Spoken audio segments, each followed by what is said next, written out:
Assalamualaikum warahmatullahi wabarakatuh. Perkenalkan, nama saya Anissa Putri Wahyuningsih dari kelas 1C S1 Ilmu Keperawatan dengan NIM G2A2332 dan nomor absen 96.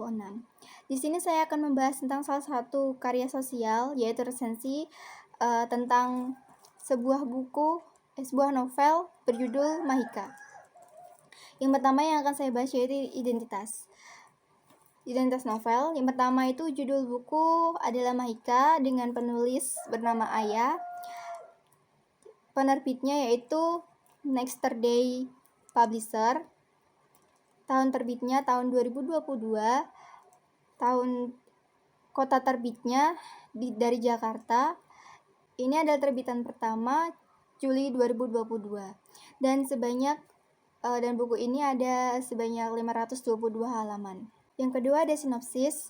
Novel ini bercerita tentang para anggota Padepokan Buaya Teknik Kebumian yang pada akhirnya tidak berdaya karena sarang puan. Di mana Aksara, Mahari, dan Dian dan Ninjaya mendapati kehidupan mereka berputar pada seseorang yang menyinari semesta keduanya, yaitu seorang puan bernama Sadara Daneswari.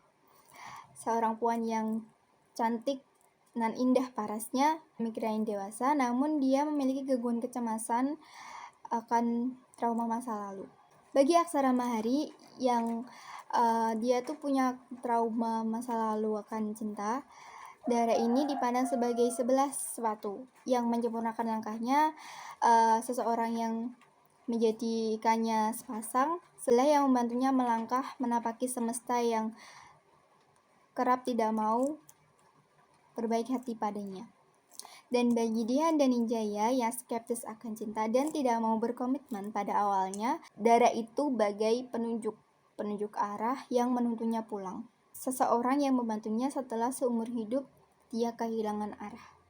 Namun celakanya Mahika yang punya satu darah untuk dua hati yang terluka. Lalu yang selanjutnya ada sudut pandang. Sudut pandang yang digunakan oleh penulis yaitu sudut pandang orang ketiga. Karena tokoh yang ditampilkan menggunakan nama atau kata ganti dia. Seperti pada kutipan, Sadara Daneswari kurang suka keramaian dan tidak suka menjadi pusat perhatian. Kutipan itu dapat ditemukan pada halaman 1. Lalu ada alur. Alur yang digunakan oleh penulis adalah alur mundur.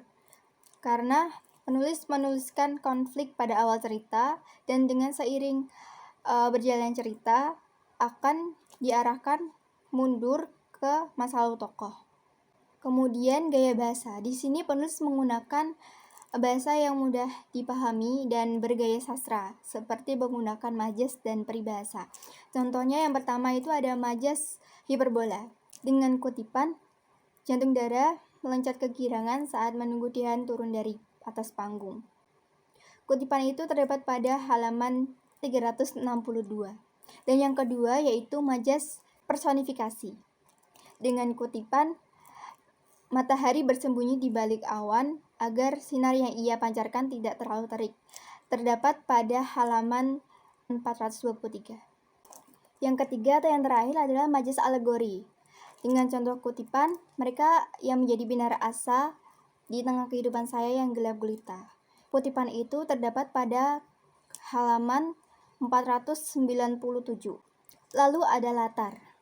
Latar yang digunakan oleh penulis banyak terdapat pada tempat-tempat seperti kampus, kontrakan balai, dan kos puri.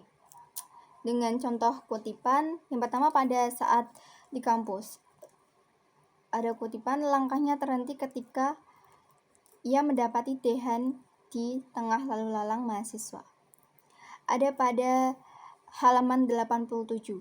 Dan yang kedua, pada saat di balai, dengan kutipan, menyisakan aksa tanpa pilihan lain selain menunggu dengan menjepitkan bibirnya di ruang tamu yang biasa digunakan oleh anak-anak balai berkumpul. Terdapat pada halaman 191.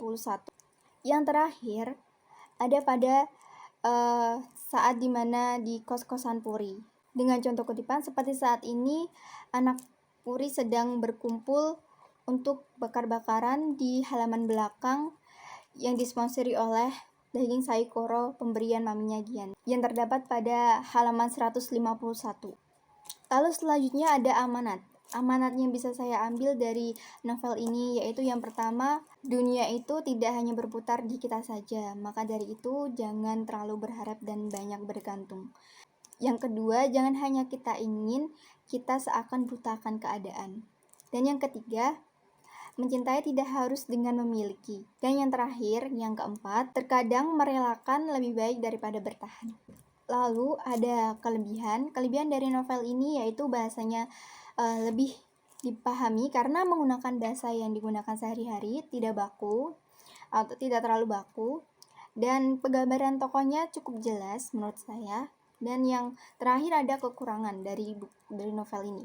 Novel ini memiliki kekurangan pada pemilihan kata, pemilihan diksi, singkatan-singkatan yang digunakan karena masih menggunakan singkatan-singkatan yang belum banyak orang ketahui seperti pada remaja SMP maupun SMA karena pemilihan kata yang digunakan ini meranah ke ranah perkuliahan. Jadi untuk anak remaja yang masih SMP maupun SMA mungkin belum terlalu mengetahui apa artinya itu. Namun di dalam novel ini ada penjelasan di bawah sini.